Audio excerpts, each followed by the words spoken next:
రోడ్ల పడి భిక్షం ఎత్తుకునే పరిస్థితి ఈ ఆటో డ్రైవర్ల గోసలు కోసుకోకూడదు.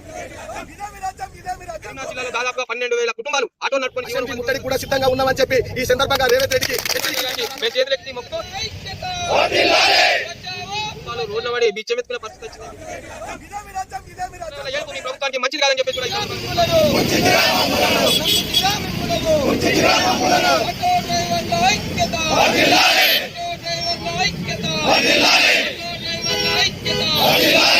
ఈరోజు కరీంనగర్ ఆటో కార్మిక సంక్షేమ సంఘం ఆధ్వర్యంలో ఈతా భవన్ నుండి కలెక్టరేట్ వరకు దాదాపు ఒక 500 నుంచి 1000 మంది ఆటో డ్రైవర్లతో ర్యాలీ కార్యక్రమం నిర్వహించడం జరిగింది. మరి అదే సందర్భంలో కలెక్టరేట్ ముందు టెంట్ వేసుకొని మేము ఇక్కడ ధర్నా కార్యక్రమం నిర్వహించడం జరుగుతా ఉంది. ఇలా మహాలక్ష్మి పథకం తీసుకొచ్చి కాంగ్రెస్ ప్రభుత్వం మహిళల కళ్ళల్లో ఆనందం చూస్తామని చెప్పేసి అనుకుంటే మరి ఇలా ఆటో డ్రైవర్ల కుటుంబాలు రోడ్న పడి బిచ్చమెత్తుకునే పరిస్థితి వచ్చిందని చెప్పేసి కూడా ఈ సందర్భంగా తెలియజేస్తా ఉన్నాం. ఇక మహాలక్ష్మిలో ఆడోళ్లకు మీరు ఫ్రీ ఇస్తే ఇవ్వండి, మాకేం అభ్యంతరం లేదు. కానీ మా ఆటో డ్రైవర్ల జీవన భృతి, మా ఆటో డ్రైవర్ల కుటుంబాలు రోడ్న పడి భిక్షం ఎత్తుకునే పరిస్థితి దాపరించింది. మరి మమ్మల్ని ఆడుకోని మా ఆటో డ్రైవర్లను మా కుటుంబాల బుక్కెడు పువ్వదిని సంతోషంగా ఉంచాల్సిన బాధ్యత ఈ ప్రభుత్వం మీద ఉందని కూడా మేము ఈ సందర్భంగా చెప్తా ఉన్నాం. అంతేకాదు అవసరం అనుకుంటే మా పెద్దన్న మా ఆటో డ్రైవర్లు అందరూ పదే చెప్తా ఉన్నారు, మహాలక్ష్మిలో 2500కు బదులు 3500 కానీ ఈ ఫ్రీ బస్సును ఎత్తేసి మా ఆటో డ్రైవర్లను కాపాడాలని చెప్పేసి ఈ సందర్భంగా మేము ప్రభుత్వాన్ని కోరుతా ఉన్నాం. అని ఒకటే రేవంత్ రెడ్డి గారు, మీరు మంచి పని చేస్తా అనుకుంటారు చేయండి, కానీ మా ఆటో డ్రైవర్ల పొట్ట మాత్రం కొట్టకండి. ఇలా కరీంనగర్ జిల్లాలో దాదాపుగా 12,000 కుటుంబాలు ఆటోలు నడుపుకొని జీవనోపాధి పొందుతున్న సందర్భంలో అదే రకంగా తెలంగాణ రాష్ట్రంలో 12 లక్షల నుంచి 15 లక్షల ఆటో డ్రైవర్ల కుటుంబాలు ఉన్నాయి. మరి వీళ్ళందరూ రోడ్న పడి మరి వీళ్ళందరూ దొంగలుగా, వీళ్ళందరినీ సోమరిపోతులుగా లేకుంటే భిక్షాటన చేసే విధంగా తయారు చేస్తామని చూస్తుర్రా. ఈ మహిళలకు ఫ్రీ పెట్టిరు, మేము దానికి వ్యతిరేకం కాదు, కానీ దాన్ని ఒకసారి పునఃసమీక్షించుకొని మరి అది ఎంతమంది ఎక్కుతారు, మరి అర్హులైనటువంటి మహిళలకు ఎంతమందికి అది ఉపయోగపడుతుందో కూడా మీరు ఒకసారి ఆలోచించాల్సిన అవసరం ఉందని చెప్పేసి ఈ సందర్భంగా తెలియజేస్తున్నాం. వెంటనే దాని మీద పునఃసమీక్ష చేసుకొని గౌరవ పొన్నం ప్రభాకర్ గారు మంత్రివర్యులు, రవాణా శాఖ మంత్రివర్యులు పొన్నం ప్రభాకర్ గారికి కూడా మేము ఈ స్టేజ్ నుంచి వెళ్ళి మా ఆటో డ్రైవర్లందరి తరఫున దండం పెట్టి చెప్తా ఉన్నాం. మా ఆటో డ్రైవర్లందరూ ఏడుస్తా ఉన్నారు, వాళ్ళ దుఃఖాలను ఆపుకోలేకపోతా ఉన్నారు. ఎన్నడు గాని నీకు తెలుసు ఈ కరీంనగర్ లో ఉన్నావు, నువ్వు ఈ కరీంనగర్ ఆటో కార్మిక సంక్షేమ సంఘానికి నువ్వు గౌరవ అధ్యక్షునిగా పనిచేసినావు, నీకు తెలుసు ఏ ఒక్క రోజు కూడా ఏ ఆటో డ్రైవర్ కన్నీరు పెట్టుకున్న సందర్భం లేదు. ఇలా మీ గవర్నమెంట్ వచ్చిన తర్వాత ఈ ప్రభుత్వంలో ఈ ఆటో డ్రైవర్ల గోసను కోసుకోకూరి, మా ఆటో డ్రైవర్ల స్థితిగతులను ఒకసారి ఆలోచించురి, మా ఆటో డ్రైవర్ల ఏడుపు మీ ప్రభుత్వానికి మంచిది కాదని చెప్పేసి కూడా ఈ సందర్భంగా తెలుపుతా ఉన్నాం. వెంటనే స్పందించి మరొకసారి పునఃసమీక్ష చేసుకోరి. ఇలా మీరు మహిళలకు ఉచిత ప్రయాణం ఎత్తేస్తే ఎవరు కూడా వ్యతిరేకించేవారు లేరు. ఈ రాష్ట్రంలో ప్రతి ఒక్కరు దీని మీద వ్యతిరేకంగానే ఉన్నారు తప్ప సానుకూలంగా లేరు. ఇలా 17 లక్షల కుటుంబాలు రాష్ట్రంలో అంటే ఇలా రాష్ట్రంలో ఉన్న 1,10,00,000 1,15,00,000 కుటుంబాలలో దాదాపు 15 లక్షలు అంటే దాదాపు 30% కుటుంబాలు రోడ్న పడుతున్నాయి. ఒకసారి ఆలోచించి మరి ఆటో డ్రైవర్ల స్థితిగతుల మీద అధ్యయనం చేసి ఆటో డ్రైవర్లను ఆదుకునే విధంగా మీరు ప్రభుత్వం తగిన చర్యలు తీసుకుంటుందని చెప్పేసి మేము ఈ కరీంనగర్ గడ్డ నుంచి ఈ కరీంనగర్ బిడ్డలుగా, ఈ కరీంనగర్ ఆటో డ్రైవర్లుగా మేము ఈ కాంగ్రెస్ ప్రభుత్వాన్ని, తెలంగాణ ప్రభుత్వాన్ని, రేవంత్ రెడ్డి గారికి, రవాణా శాఖ మంత్రి పొన్నం ప్రభాకర్ గారికి మేము చేతులెత్తి మొక్కుతూ ఒక్కసారి మా ఆటో డ్రైవర్ల స్థితిగతుల మీద ఆలోచన చేయండి. మా జీవనోపాధి గడిచే విధంగా చర్యలు తీసుకొని మాకు మీరు ₹1 ₹2 ఇచ్చి మమ్మల్ని సోమరిపోతులని చేయకొని మేము పని చేసుకుంటాం, కష్టపడతాం. మాకు కష్టపడే విధంగా మాకు అవకాశాలు కల్పించని చెప్పేసి కూడా ఈ సందర్భంగా తెలుపుకుంటున్నాం. బొమ్మడి శ్రీనివాస్ రెడ్డి. ఈరోజు కరీంనగర్ ఆటో కార్మిక సంక్షేమ సంఘం ఆధ్వర్యంలో జిల్లా లెవెల్లో నడుస్తున్నటువంటి ఆటో డ్రైవర్లందరినీ మా జీవనోపాధి కోల్పోతున్న సందర్భంగా మీరు పెట్టిన మహాలక్ష్మి పథకంలో ఉచిత బస్సును తీసుకొచ్చి మా ఆటో డ్రైవర్ల జీతాలను ఆగం చేసినటువంటి ప్రభుత్వము కాబట్టి మా జీవం మందలిస్తే మా ఆటో డ్రైవర్లు ఒకసారి పలకరిస్తే కంటి నీరు తప్ప వారి వేరే మాటలు వచ్చే పరిస్థితి కనబడతలేదు. అయ్యా ఒకసారి ఆలోచించండి. రాష్ట్ర ముఖ్యమంత్రి వర్యులు మరియు మన కరీంనగర్ రవాణా శాఖ మంత్రి వర్యులు మీరు ఒక్కసారి ఆటో డ్రైవర్ల జీవితాలకు లోపలికి వెళ్లి చూడాల్సినటువంటి బాధ్యత మీపైన ఎంతైనా ఉంది. ఈ రోజు కరీంనగర్ జిల్లాలో ఉమ్మడి జిల్లా పరంగా చూసుకున్నట్టు 1 లక్ష మంది ఆటో కార్మికులు ఉంటారు. మనకు ఓన్లీ జిల్లాలు ఉమ్మడి జిల్లా నుంచి కరీంనగర్ జిల్లాకు వస్తే ఒక 10-15 మంది ఆటో డ్రైవర్లు ఉంటారు.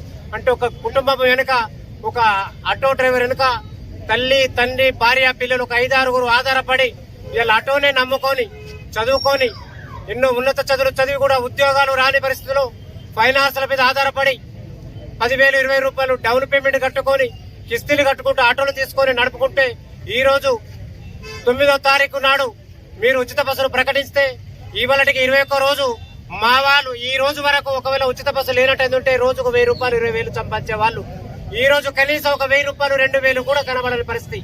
అయ్యా రేపు తెల్లారితే ఫస్ట్ కిస్తీలు ఏ విధంగా కట్టమంటావు, ఇంట్లోకి రావిషయం ఏ విధంగా తెమ్మంటావు, నా అయ్యకు నా తండ్రికి నా తల్లికి మందులు ఏ విధంగా కొనుక్కోమంటావు. ఇలా ప్రతి ఒక్కరు షుగర్ పేషెంట్లు ఉన్నారు, బీపీ పేషెంట్లు ఉన్నారు, మందులకి ఒక 1,000-1,500 రూపాయలు పోతున్నాయి. మీరు మేనిఫెస్టోలో పెట్టినటువంటి 12,000 స్కీము కనీసం మా తల్లిదండ్రికి మాకు మందులకు కూడా సరిపోవు నాయన. దయచేసి గుర్తుంచుకోండి, మీ మేనిఫెస్టో 12,000 కాదు, మాకు పని కల్పించండి.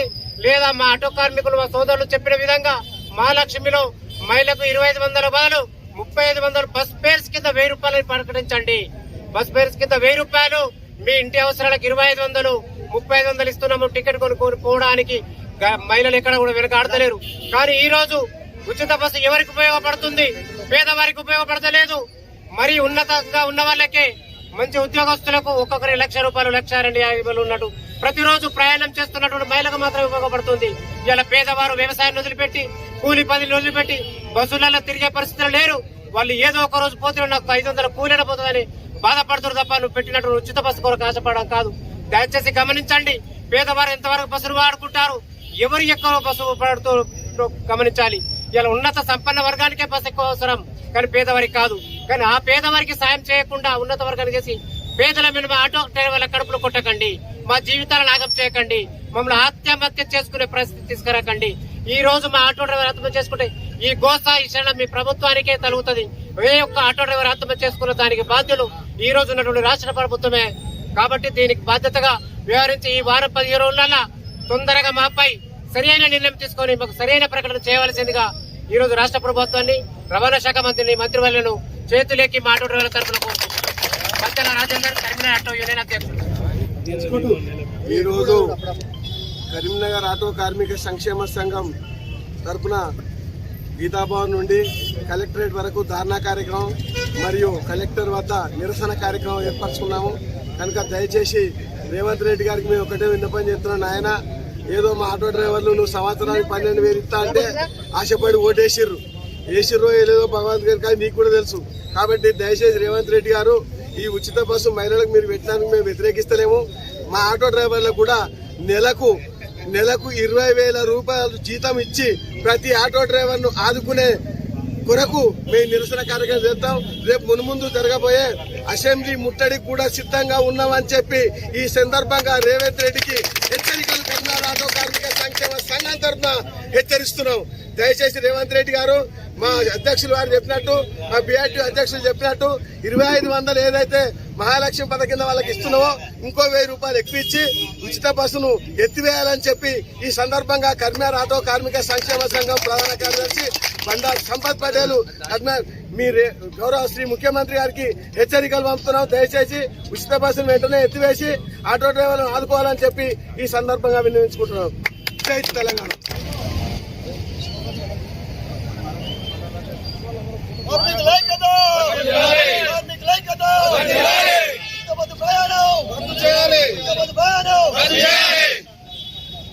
మానకొండూరు మండల్ ఆటో యూనియన్ కార్మికులం. ఈ బస్సు ఫ్రీ పెట్టడం వల్ల ఈరోజు ఆటో కార్మికులు వీధిన పడ్డారు. ఇంట్లో సామాన్ లేక పిల్లలు అల్లాడుతున్నారు. గౌరవ ముఖ్యమంత్రి గారు వెంటనే స్పందించి మా కార్మికుల సమస్యలు మీరు వెంటనే పరిష్కరించాలని కోరుతున్నాం. ఆటో కార్మిక సంఘం కరీంనగర్ యూనియన్ మా ఆటోల బతుకులు ఆగమైపోయి మేము రోడ్ల మీద పడ్డాం. ఫైనాన్స్ కట్టలేక, మాకు ఇంట్లోకి వెళ్ళలేక, గిరాకీ రాగా మహాలక్ష్మి పథకం పెట్టి లేడీస్ కు మా పొట్ట మీద కొట్టి మమ్మల్ని ఇబ్బంది పెట్టి రోడ్డు మీద పడేసాడు ఈ కాంగ్రెస్ ప్రభుత్వం.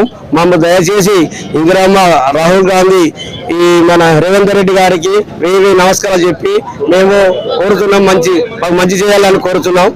ఇవి నా ధన్యవాదాలు. కరీంనగర్ నుండి లక్షపేట వరకు టాటా ఏసీ నడుపుకుంటూ 2 సంవత్సరాలుగా జీవితాన్ని సాగిస్తున్నాము. ఇప్పటి వరకు మాకు ఎన్నడూ లేని విధంగా ప్రభుత్వం చేపట్టిన మహాలక్ష్మి పథకం వలన ఆర్టీసీ బస్సులో మహిళలకు ఉచిత టికెట్ ఇవ్వడం వలన మాకు జీవనాధారమైనటువంటి ఆటో రోడ్డు ఎక్కనటువంటి పరిస్థితి ఏర్పడింది. దీనివల్ల మాకు పూట గడవనటువంటి పరిస్థితి ఏర్పడి మా బతుకులన్నీ అగమ్య గోచరంగా మారినాయి. మేము ఎలా ఫీజులు కట్టాలి, స్కూల్ పిల్లలై ఈఎంఐలు ఎట్లా కట్టుకోవాలి, మా కడుపు ఎట్లా నింపుకోవాలి, మేము రోజు ఈ ప్రస్తుతం ఉన్న ఆర్థిక భారం వల్ల మేము బతికేటువంటి అవకాశమే లేకుండా పోయింది. ఇటువంటి సమయంలో మా బతుకు ఏమైంది, మేము బండి నడపాలా, మేము ఆత్మహత్యలు చేసుకునే పరిస్థితి కూడా ఏర్పడింది. దీని ద్వారా మేము రోడ్డు ఎక్కనటువంటి పరిస్థితి ఏర్పడింది. మా బండ్లు అమ్ముకోవాలా, మేము ఉండాలా లేదా అనే పరిస్థితి ఏర్పడింది. ఈ ప్రభుత్వం చేపట్టిన ఈ మహాలక్ష్మి పథకం వలన మాకు చాలా ఇబ్బందులు ఉన్నాయి. మేము ఎటు అర్థం కాకుండా మా పరిస్థితి ఏర్పడింది. వెంటనే ఈ ప్రభుత్వం చేపట్టిన ఈ స్కీమ్ను వెంటనే ఈ స్కీమ్ను తొలగించి మాకు కొంత ఆర్థిక సాయం ఉండేటట్టు నెల జీవన భృతి కింద 15,000 రూపాయలు ఇవ్వవలసిందిగా ప్రభుత్వాన్ని మేము కోరుచున్నాము. దీనికి నిరసనగా ఈరోజు కరీంనగర్ నందు కలెక్టరేట్ వద్ద మా గోడను వినిపించుకునే అవకాశాన్ని కల్పించాలని మేము కోరుచున్నాము. ఒకటి ఈ జీవన భృతి 15,000 అనుకున్నాం కదా, ఖచ్చితంగా అమలు చేయాలి. మాకు ఏం బతుకులు, నాకు గోడం బతుకులు అయిపోయినాయి 2 రోజుల నుంచి. ఈఎంఐ కడతాం, లిగల్ కట్టాలి, ఈఎంఐ కట్టాలి, పిల్లలు తీసుకుపోవాలి. బాగా పైసలు మాకు ఎట్లా బతుకుడు పరిస్థితి మా దారుణం అయిపోయింది. ఆడో బస్సులు పెట్టిన నా పెట్టుకోండి, మా భార్య కూడా మా అమ్మ కూడా అసలు ఫ్రీగా, కానీ మా ఆవిడ ఎట్లా బతకాలి, మేము ఎట్లా బతుకుడు అది గవర్నమెంట్ ఆలోచించుకోవాలి. మన పొన్నం ప్రభాకర్ గారికి రిక్వెస్ట్ ఏంటంటే మా గురించి దయచేసి పట్టించుకోండి అన్న, ప్రభాకర్ మా గురించి దయచేసి పట్టించుకోండి. మీ లోకలే, మీరు అందరు లోకలే, అందరు కట్టిన గుర్తుపెట్టాం. మాకు మేము నమ్మి మోడీ గెలిపించుకున్నాం, కానీ మాకు దయచేసి మాకు అన్యాయం చేయకు, మాకు న్యాయం చేయి ప్రభాకర్ అన్న. ఓకేనా, మేము 4,50,000 రూపాయలు నేను బండి పైన లోన్ తీసుకున్నా. మాకు ఇంటికాడ పుట్ట గడవడానికి ఇబ్బంది అవుతుంది. కావున మా కాంగ్రెస్ ప్రభుత్వం దయదలంచి పొన్నం ప్రభాకర్ గారిని, మన రేవంత్ రెడ్డి గారు కానీ మా ఆటో కార్మికుల పుట్ట మీద కొట్టద్దు, మాకు జీవనోపాధి కల్పించి నెలకు ఇంత సహకారం చేయాలి. ఒక 20,000 15,000 మాకు ఆటో కార్మికులకు ఇవ్వాలని కోరుకుంటున్నాం. పొన్నం ప్రభాకర్ అన్న, రాష్ట్ర రవాణా శాఖ మంత్రి ఆయనలోకి ప్రత్యేక నమస్కారం. తిమ్మాపూర్ మండలం మాది, మన్నెంపల్లి విలేజ్. తిమ్మాపూర్ మండల ఎన్ఎస్సీ అధ్యక్షులుగా ఉన్నప్పటి నుంచి చూస్తూనే ఉన్నాం. ఇప్పుడు రవాణా శాఖ మంత్రి అయ్యారు, మాకు చాలా సంతోషం. అన్న బండి పట్టుకున్నారు అంటే అప్పుడు 2003-4 రాష్ట్రీయ ఎస్ఐ సురేష్ బాబు, అనిల్ సారు వాళ్ళు ఉన్నారంటే, అన్న ఇట్లా బండి పట్టుకున్నా ఇంటికి రాగానే ఫోన్ చేశారు. అప్పుడు ఫోన్ చేస్తే మళ్ళీ అప్పుడు ఎస్ఐ గారు మీరు పొందమంటున్నా అని బండి పంపించారు. పొద్దున్న బండి నడుచుకొని ఆకలి కోసం అన్న ఇట్లా బండి పట్టుకున్నారంటే ఇప్పుడు ఇంత పెద్ద సమస్య వచ్చింది.